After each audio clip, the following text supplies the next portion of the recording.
Here is a simple MCQ type of question on elevation of boiling point. MCQ, one option correct.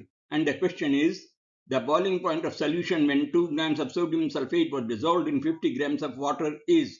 और इसके लिए हमको 4 options दिए हुए हैं और कुछ वैल्यूज भी यहाँ दी हुई हैं।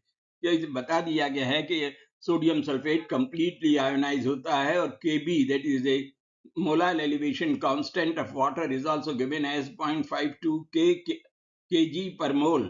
तो अब इस तरह के सवाल को करने के लिए हमको सबसे पहले ये सोडियम सल्फेट जो सल्यूट है उसका आयोनाइजेशन रिएक्शन लिखना पड़ेगा और फिर उसके बाद दूसरा फार्मूला हमको मालूम है that delta TB is equal to I into KB into M, और I क्या है, I is one half factor, तो हमको वन हाफ फैक्टर भी निकालना पड़ेगा और वन हाफ फैक्टर निकालने के लिए हमने ये फार्मूला सीखा हुआ है that alpha is equal to I minus 1 upon N minus 1, और सारे वैल्यूज को पुट अप करने के बाद हमको जो I का वैल्यू आता है वो 3 आता है। Alpha is 1 simply because there is a complete ionization. ये हमको बता दिया गया है कि सोडियम सल्फेट पूरी तरह से आयोनाइज होता है, इसलिए अल्फा 1 होगा।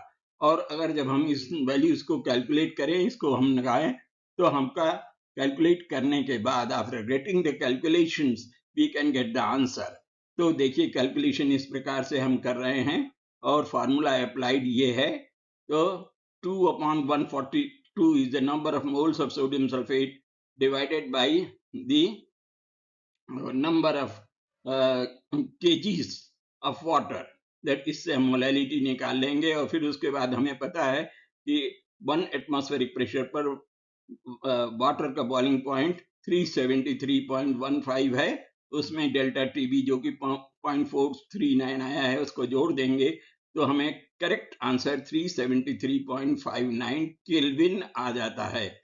और इसलिए हम ये कह सकते हैं कि हमारा जो सही ऑप्शन है वो इस प्रकार से है, and the correct option is 373.59 के। Okay, thank you.